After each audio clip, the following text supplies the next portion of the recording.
ಆರಾಮದಿರಿ. ಭಾಳಷ್ಟು ಜನ ಕಮೆಂಟಲ್ಲೂ ಸಹಿತ ಕಮೆಂಟ್ ಮಾಡಿ ಕೇಳಾಕತ್ತಿದ್ರಿ, ಎಲ್ಲಿ ಹೋದ್ರಿ, ಯಾಕೆ ಕುಡಿಯೋ ಹಾಕೊಳ್ರಿ ಅಂಥೇಳಿ. ನಂದು ವಾಟ್ಸಪ್ ನಂಬರ ಸೇವ್ ಮಾಡ್ಕೊಂಡವ್ರಿಗೆ ಗೊತ್ತಿರ್ತೈತಿ ಏನಂತೇಳಿ. ಯೂಟ್ಯೂಬಲ್ಲಾಗಲಿ ಇನ್ಸ್ಟಾಗ್ರಾಮ್ ನಾನು ಎಲ್ಲೋ ಸೋಷಿಯಲ್ ಮೀಡ್ಯಾದಲ್ಲಿ ಏನೂ ಅಪ್ಡೇಟ್ ಕೊಟ್ಟಿಲ್ಲ. ಲಾಸ್ಟ್ ಒಂದು ವಿಡಿಯೋ ಹಾಕಿದ್ನಿ, ಬಟ್ ಕೆಲವೊಂದಿಷ್ಟು ಏನಂತಂದ್ರೆ ಹ್ಯಾಪಿ ವಿಷಯನ ಶೇರ್ ಮಾಡ್ಕೋಬೇಕಂತ ಅಂದ್ಕೊಂಡಾಗ ನಮ್ಗೆ ಗೊತ್ತಾಗಂಗಿಲ್ಲ. ನಾವು ಅಂದ್ಕೊಳ್ದೇ ಇರೋವಂಥದ್ದೆಲ್ಲ ಲೈಫಲ್ಲಿ ನಡೀತಿರ್ತೈತಿ.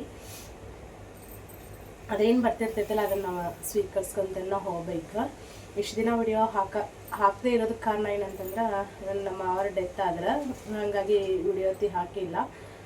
ಎಲ್ಲ ಕಾರ್ಯತಿ ಎಲ್ಲ ಮುಗೀತು. ನಮ್ಮಲ್ಲಿ 5 ದಿನ ಅಂತಂದ್ರೆ ಎಲ್ಲ ಮುಗಿಸ್ಬಿಡ್ತಾರೆ. ಪ್ರತಿಯೊಂದು ಎಲ್ಲ ಕಾರ್ಯಗಳನ್ನು ಮಾಡಿ 5 ದಿನದವರೆಗೂ ಸೂತ್ಕ ಅದು ಇದು ಇರ್ತೈತಿ. ಇವತ್ತು ನಮ್ಮ ಮನೆಯವ್ರನ್ನ ಹಿರಿ ಮಗ ಅಲ್ಲ, ಹಾಗಾಗಿ ಎಲ್ಲ ಕಾರ್ಯನೂ ಮಾಡಿದ್ರು. ಹಾಗಾಗಿ ವಿಡಿಯೋ ಹಾಕೋಕ್ಕಾಗಲಿಲ್ಲ. ಕೆಲವರೆಲ್ಲ ಕಮೆಂಟ್ ಹೆಂಗಂತಂದ್ರೆ ದುಡ್ಡು ಮಾಡೋದ್ರೊಳಗೆ ಬ್ಯುಸಿ ಇದ್ದಾರೆ, ಅದಕ್ಕೆ ವಿಡಿಯೋ ಹಾಕಕತ್ತಿಲ್ಲ ಅಂತ ಹಿಂಗೆ ಒಂದು ಲಾಸ್ಟ್ ವಿಡಿಯೋ ಹಿಂಗೆ ಕಮೆಂಟ್ ಹಾಕ್ಯಾರ. ಹಂಗೇನಿಲ್ಲ, ಯಾಕಂದ್ರೆ ನಮಗೂ ಒಂದು ಲೈಫ್ ಅಂತ ಇರತ್ತಲ್ಲ. ಎಲ್ಲರ ಲೈಫಲ್ಲೂ ಸುಖ ಕಷ್ಟ ಅಂತೆಲ್ಲ ಬರ್ತೈತಿ. ಹಂಗೆ ಸುಖ ಬಂದಾಗ ಸುಖನೂ ಶೇರ್ ಮಾಡ್ಕೋತೀವಿ, ದುಃಖ ಆದಾಗ ದುಃಖನೂ ಶೇರ್ ಮಾಡ್ಕೋತೀವಿ. ಅದರ ಸಲುವಾಗಿ ವಿಡಿಯೋ ಮಾಡೋಕ್ಕೆ ಆಗಿಲ್ಲ, ಮತ್ತು ವಿಡಿಯೋ ಸಹಿತ ಹಾಕಿಲ್ಲ. ಇನ್ನು ಮುಂದೆ ರೆಗ್ಯುಲರಾಗಿ ಹಾಕ್ಬೇಕಂತ ಅನ್ಕೋತೀನಿ. ಬಟ್ ಏನಾದರೂ ಅಡೆತಡೆಗಳು ಬರ್ತಿರ್ತಾವೆ. ಸ್ವಲ್ಪ ಹೆಲ್ತ್ ಇಶ್ಯೂ ಅದು ಇದು, ಏನಾದರೂ ಫ್ಯಾಮಿಲಿ ಟೆನ್ಷನ್ ಹಿಂಗೆಲ್ಲ. ಹಾಗೂ 2 ದಿನ ಆಯಿತು ಸಿಕ್ಕಾಬಿಟ್ಟು ಕೋಲ್ಡ್ ಆಗಿ ಹೆಲ್ತ್ ಇಶ್ಯೂ ಆಗಿಬಿಟ್ಟೈತಿ. ಒಂದು ಅಪ್ಡೇಟ್ ಕೊಟ್ರೆ ಆತಂತೇಳಿ. ಯಾಕಂದ್ರೆ ನಮ್ಮನ್ನು ಇಷ್ಟಪಡೋರು ಅಷ್ಟು ಜನ ಇರ್ತಾರೆ, ದ್ವೇಷ ಮಾಡೋರು ಸ್ವಲ್ಪ ಜನ ಇದ್ರೆ, ಇಷ್ಟಪಡೋರು ಸ್ವಲ್ಪ ಜನ ಇರ್ತಾರಲ್ಲ. ಹಾಗಾಗಿ ಮತ್ತು ಅದ್ರೊಳಗೆ ಸೀರೆ ಬಿಸ್ನೆಸ್ ಒಂದು ಮಾಡ್ತಿರಲ್ಲ, ಹಾಗಾಗಿ ಅದರಲ್ಲಿ ಬ್ಯುಸಿ. ಯಾಕಂದ್ರೆ ಸೀಸನ್ ಇದ್ದಾಗ ಅದರಲ್ಲಿ ಬ್ಯುಸಿ ಇದ್ವಿ ಅಂದ್ರೆ ಯೂಟ್ಯೂಬ್ ಸ್ವಲ್ಪ ವಿಡಿಯೋ ಹಾಕೋದು ಕಡಿಮೆ. ನಾವು ಏನೇ ದುಡಿದ್ರೂ ಏನೇ ಮಾಡಿದ್ರೂ ದುಡ್ಡಿಗಾಗಿನೇ ಅಲ್ಲಲ್ಲ. ಕೆಲವರ ಏನಂತಾರಂದ್ರೆ ಮೊಸರಲ್ಲೂ ಕಲ್ಲು ಹುಡುಕ್ತಿರ್ತಾರೆ ಅಂತ ನಾವೇನು ಹೇಳೋಕ್ಕಾಗಲಿಲ್ಲ. ಇದಷ್ಟ ರೀಸನ್, ಮತ್ತೇನೂ ಇಲ್ಲ. ಜಾಸ್ತಿ ಹೇಳುವಂಥದ್ದು ಏನೂ ಇಲ್ಲ, ಹಾಗಾಗಿ ವಿಡಿಯೋ ಹಾಕಿರ್ಕಿಲ್ಲ. ಅದಷ್ಟು ಟ್ರೈ ಮಾಡ್ತೇನೆ ನಾನು ರೆಗ್ಯುಲರಾಗಿ ವಿಡಿಯೋ ಹಾಕೋಕ್ಕೆ. ವಿಡಿಯೋ ಹಾಕಿದ್ರೂ ಅದರಲ್ಲೂ ಅರ್ನಿಂಗ್ಸ್ ಬರ್ತೈತಿ. ಸೀರೆ ಬಿಸ್ನೆಸ್ಸಲ್ಲೂ ಅರ್ನಿಂಗ್ಸ್ ಬರ್ತೈತಿ. ಆದರೆ ಸೀರೆ ಬಿಸ್ನೆಸ್ಸದ್ದು ಜಾಸ್ತಿ ಸ್ವಲ್ಪ ಟೆನ್ಷನ್ ಇರ್ತೈತಿ. ಯೂಟ್ಯೂಬ್ದು ಇರ್ತೈತಿ, ಇಲ್ಲಂತೆಲ್ಲ ನೆಗೆಟಿವ್ ಕಮೆಂಟು, ಪಾಸಿಟಿವ್ ಕಮೆಂಟು ಹಿಂಗೆಲ್ಲನೂ ಇದ್ದೇ ಇರ್ತಾವೆ. ಬಟ್ ನೆಮ್ಮದಿ ನಮಗೆ ಜಾಸ್ತಿ ಯಾವುದ್ರಲ್ಲಿ ಸಿಗ್ತೈತಲ್ಲ ಅದನ್ನು ನಾನು ಜಾಸ್ತಿ ಆಯ್ಕೆ ಮಾಡ್ಕೋತೀನಿ. ಜಾಸ್ತಿ ದುಡ್ಡು ಅಂತ ಅನ್ನೋದಕ್ಕಿಂತ ಜಾಸ್ತಿ ನೆಮ್ಮದಿ ಯಾವುದ್ರಲ್ಲಿ ಸಿಗತ್ತಲ್ಲ ಅದು ನನ್ನ ಫಸ್ಟ್ ಚಾಯ್ಸ್ ಆಗಿರ್ತೈತಿ. ಹಾಗಾಗಿ ಸೀರೆ ಬಿಸ್ನೆಸ್ ನಂದು ಮೊದಲು ಯೂಟ್ಯೂಬ್ ಫಸ್ಟ್ ಇತ್ತು, ಇಲ್ಲಂತಲ್ಲ. 2 ಈಕ್ವಲ್ ಆಗಿನೂ ಅರ್ನಿಂಗ್ಸ್ ಆಗೋದು. ಇದರಲ್ಲಿ ಜಾಸ್ತಿ ಅದರಲ್ಲಿ ಕಡಿಮೆ ಅಂತೇನೂ ಇಲ್ಲ. ಆದರೆ ಮನುಷ್ಯನಿಗೆ ನಾವು ಏನೋ ದುಡಿದ್ರು ಏನೇ ಸಂಪಾದನೆ ಮಾಡಿದ್ರೂ ದುಡ್ಡು ಮುಖ್ಯ, ಇಲ್ಲಂತಲ್ಲ. ಬಟ್ ಅಷ್ಟು ನೆಮ್ಮದಿನೂ ಮುಖ್ಯ. ಕೆಲವ್ರಿಗೆಲ್ಲನೂ ಇರ್ತೈತಿ, ನೆಮ್ಮದಿ ಇರೋಂಗಿಲ್ಲ. ಮತ್ತು ಹಂಗೆ ಫ್ಯಾಮ್ಲಿ ಪ್ರಾಬ್ಲಮ್ ಅಂತ ಇರ್ತಾವೆ. ನಾನು ಅತಿ ಓವರಾಗಿ ಏನನ್ನೂ ಶೇರ್ ಮಾಡ್ಕೊಳಕ್ಕೆ ಹೋಗಂಗಿಲ್ಲ. ಅದು ನಿಮಗೂ ಸಹಿತ ಗೊತ್ತು, ನಾನು ಇಷ್ಟಪಡೋದು ಸಹಿತನೂ ಗೊತ್ತು. ನಾನು ಯಾವುದನ್ನು ಸೋಷಿಯಲ್ ಮೀಡ್ಯಾದಲ್ಲಿ ಎಷ್ಟು ಹೇಳ್ಕೊಬೇಕಲ್ಲ ಅಷ್ಟು ಮಾತ್ರ ಹೇಳ್ಕೊತೀನಿ. ಕೆಲವೊಂದೆಲ್ಲ ನೋಡಿರ್ಬೋದು ನೀವು ಸೋಷಿಯಲ್ ಮೀಡ್ಯಾದಲ್ಲೆಲ್ಲ, ಯೂಟ್ಯೂಬ್, ಇನ್ಸ್ಟಾಗ್ರಾಮ್, ಫೇಸ್ಬುಕ್ಕಲ್ಲೆಲ್ಲ ಕೆಲವೊಂದು ರೀಸೆಂಟಾಗೆಲ್ಲ ಹಿಂಗೆಲ್ಲ ಎಷ್ಟೊಂದು ಓವರಾಗೆಲ್ಲ ಮಾಡ್ತಿರ್ತಾರೆ ಅಂಥದ್ದೆಲ್ಲ ಟ್ರೋಲ್ ಕೇಳ್ತೈತಿ. ಬಟ್ ಮಿಡಲ್ ಕ್ಲಾಸ್ ಫ್ಯಾಮ್ಲಿಯವ್ರು ಅಂತಂದಾಗ ಸಣ್ಣ ಪುಟ್ಟ ಏನೋ ಆದ್ರೂ ಅದು ಕೆಲವ್ರು ಹೆಂಗಂತಂದ್ರೆ ಓವರ್ ಅಂತ ಅನಿಸ್ತೈತಿ. ನಾನು ಅನ್ಕೋತೀನಿ ರೆಗ್ಯುಲರಾಗಿ ವಿಡಿಯೋ ಹಾಕಬೇಕು ಅಂತೇಳಿ. ಬಟ್ ನಂಗೆ ಯಾವುದನ್ನು ಅತಿ ಓವರಾಗೇನೋ ಮಾಡುವಂಥ ನೆಸಸರಿ ಏನೋ ಇಲ್ಲ ನನಗೆ. ಲೈಫಲ್ಲಿ ಎಲ್ಲರೂ ಒಂದಿನ, ನಾನು ಯಾವಾಗಲೂ ಹೇಳ್ತಿರ್ತೇನೆ, ಎಲ್ಲರೂ ಒಂದಿನ ಸಾಯೋದಿದ್ದಿದ್ದೆ. ಬಟ್ ಇದ್ದಾಗ ನಾವು ಚೆನ್ನಾಗಿರ್ಬೇಕು, ಚಲೋ ಇರಬೇಕು ಅಂತೇಳಿ. ಹಂಗೆ ನಾವು ಯಾರನ್ನ ಜಾಸ್ತಿ ಪ್ರೀತಿ ಮಾಡ್ತಿರ್ತೀವಿ, ಅವ್ರ ಕಡೆಯಿಂದ ಸ್ವಲ್ಪ ಪ್ರೀತಿನಾದರೂ ನಮ್ಗೆ ಸಿಗ್ಬೇಕಂತ ನಾನು ಅನ್ಕೋತೀನಿ. ನಮ್ಮಷ್ಟು ಅವ್ರ ಪ್ರೀತಿ ಕೊಡ್ಬೇಕಂತ ಏನಿಲ್ಲ, ಸ್ವಲ್ಪ ಪ್ರೀತಿನಾದರೂ ಅವ್ರು ನಮಗೆ ಕೊಡಲಿ ಅಂತ ಅನ್ಕೋತೀವಿ. ಬಟ್ ನಮ್ಮ ಲೈಫಲ್ಲಿ ಅದು ಯಾವ ಕಡೆಯಿಂದನೂ ಇಲ್ಲ. ಜಾಸ್ತಿ ನಮ್ಮನ್ನು ಪ್ರೀತಿ ಮಾಡೋದು ಅಂತಂದ್ರೆ ನಮ್ಮನ್ನು ಇಷ್ಟಪಡೋ ಜನಗಳು ಮಾತ್ರ ಅಂತ ಹೇಳ್ತೇನೆ ನಾನು. ಎಲ್ಲ ಸಂಬಂಧಗಳನ್ನು ಹೆಂಗಂತಂದ್ರೆ, ನಮ್ಮ ಸುತ್ತಮುತ್ತ ಇರೋ ಸಂಬಂಧಗಳು ಹೆಂಗಂತಂದ್ರೆ, ನಾವು ದುಡಿತೇವಿ ಏನಂತಂದ್ರೆ ಕೆಲವೊಂದು ಟೈಮ್ ಹೆಂಗಂತಂದ್ರೆ, ಇದು ಸೀರೆ ಬಿಸ್ನೆಸ್ಸಲ್ಲಿ ಅಂದರು 12 ಗಂಟೆ 1 ಗಂಟೆಗೆಲ್ಲ ಮಲ್ಕೋದೆ ನಾನು. ಹಗಲಿ ರಾತ್ರಿ ನಾವು ದುಡಿತೇವೆ, ನಾನಾಗಲಿ ನಮ್ಮ ಮನೆಯವರಾಗಲಿ. ದುಡ್ಡು ಐತಂತ ನಮ್ಮ ಜೊತೆ ಎಲ್ಲರೂ ಚಲೋ ಇರೋದು. ಹಾಗಾಗಿ ಅದು ಮೇನ್ ಕಾರಣ ಗೊತ್ತಾಗಿ ನಾವು ಎಲ್ಲರಿಂದನೂ ದೂರ ಆದೇವಿ. ರಿಲೇಟಿವ್ಸ್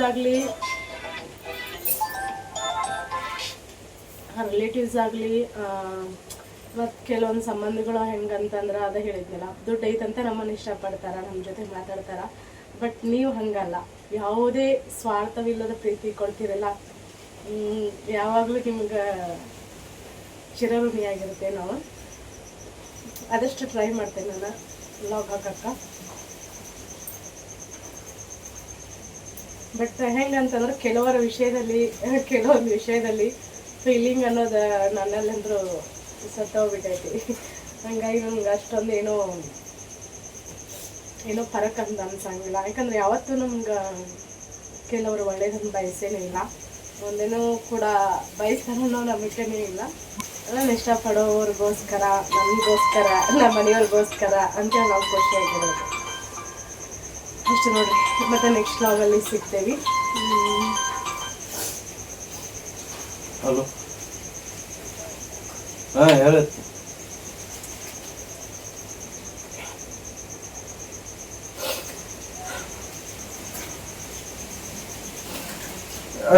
ಹಲೋ,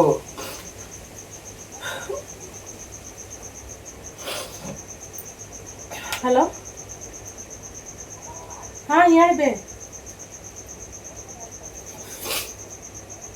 ಇಲ್ಲ ಕುಂತಿದ್ವಿ ಹಂಗ.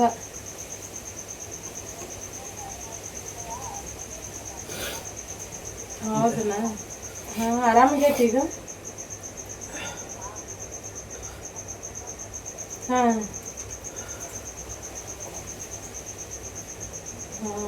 ಇಲ್ಲ, ನನಗೂ ಜಡ್ಡ ಬಂದ್ಬಿಟ್ಟೈತೆ, ಜೋರು ಬಂದ್ಬಿಟ್ಟೈತಿ. ನೆಗಡಿ ನನಗೂ ಫುಲ್ ನೆಗಡಿ ಆಗ್ಬಿಟ್ಟೈತಿ.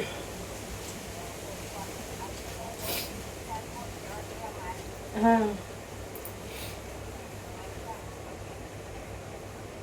ಬರ್ತೀನಿ ಇವತ್ತು.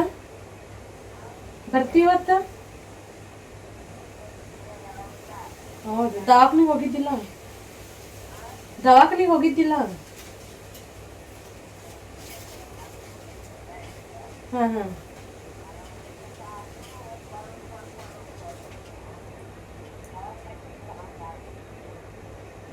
ತಂಪಿಗೆ ಹೀಟಾಗಿನೂ ನೆಗಡಕ್ಕೈತಿ. ಹಾಂ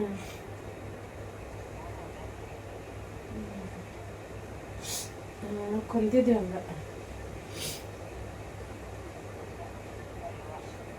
ಹಾಂ ನಿನ್ನ ಸೈದಾಪುರದವ್ರತಿ ಬಂದಿದ್ರ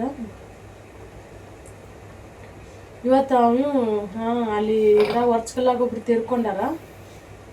ಅವನು ಹೇಳಿ ಮಾಡಿ ಇವ್ನು ಮಾವನ್ ನೋಡಕ್ಕೆ ಬಂದಿದ್ರು ನೋಡು ಅವ್ರ ಪಾಪ. ದೊಡ್ಡ ಕಕ್ಕ ಕಾಕನ ಆಗ್ಬೇಕಾ.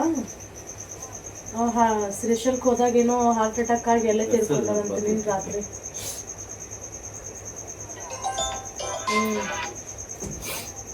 ಮಾಡಿ ಸೋಮವಾರ ದಿನ ಬಂದು ಅವ್ರು ನೋಡ್ಕೊಂಡು ಹೋಗ್ಯಾರ. ನೀ ಇದ್ರಕ್ಕೆ ಮಣ್ಣು ಕೊಡಾಕತಿ ಬಂದಿದ್ರು ನೋಡು ಪಾಪ. ಏನು ಮಾಡೋದು ನೋಡಿ ಹೆಂಗೆ. ಈ ದೊಡ್ಡ ಕಕ್ಕನ ಕೂಡಿರ್ತಾನಲ್ಲ ಹೆಂಕಪ್ಪ ಕಕ್ಕ ಅಂತೇಳಿ. ಅವ್ನು ನೋಡಿ ಸಿಂದಿಗ್ಯಾರ ಹೆಂಕಪ್ಪ ಕಕ್ಕ ಅಂತಾರೆ ನೋಡಿ. ಪಾಪ. ಅವನ್ ನೋಡಿ ಪಾಪ ಏನು ಮಾಡೋದು. ಸಣ್ಣ ಮಕ್ಕಳು. ಸಣ್ಣ ಮಕ್ಕಳು ಅದಾವು. ಯಾವಾಗಲೂ ದೊಡ್ಡ ಕಕ್ಕ ಅವ್ನು ಭಾಳ ದೋಸ್ತಿ ಸಣ್ಣದಿದ್ದಾಗಿಂದನು. ಈಗೂ ಹಂಗ. ಶ್ರೀಶೈಲಕ್ಕೆ ಏನೋ ಹೋಗಿದ್ರಂತ, ಅಲ್ಲೇ ತೀರ್ಕೊಂಡು.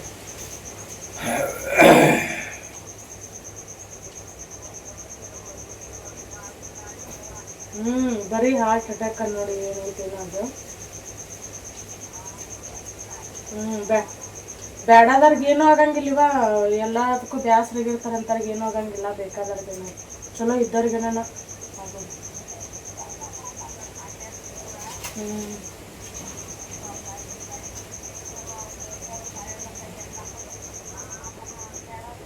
ಇಲ್ಲ ಹೋಗ್ಲಿಲ್ಲ ಅದಕ್ಕೆ ಮತ್ತು ನಮ್ದು ಇಲ್ಲಿ ಭಾಳ ದಿನ ಆಗಿರ್ಕಿಲ್ಲ ದಿವ್ಸಕ್ಕಟ್ಟಿ ಹೋದ್ರೆ ಆತಂತ ಹೇಳಿ ಹೋಗಲಿಲ್ಲ. ಊಟವ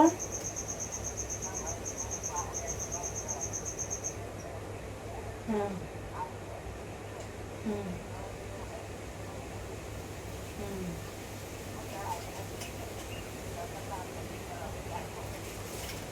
ಹ್ಞೂ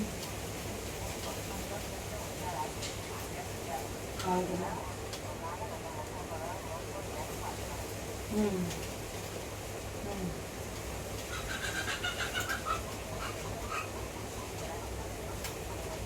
ನಿಂದಾನೆ ಇದು ನಂಬರ್ ನಿಂದ ಸೇವ್ ಮಾಡ್ತೇನೆ. ಹ್ಞೂ ಸೇವ್ ಮಾಡ್ತೇನೆ. ಕೊಡ್ಲ ಹ್ಞೂ ಸರಿತಾ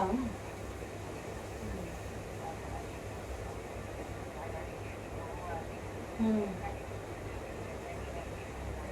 ಹ್ಞೂ ಹ್ಞೂ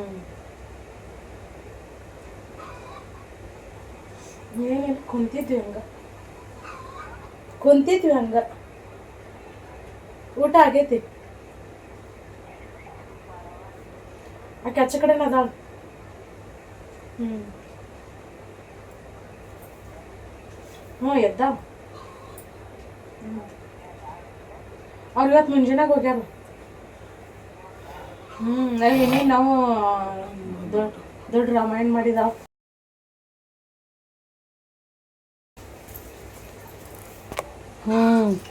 ಹೇಳಿದ್ರನ್ನ ಯಾರು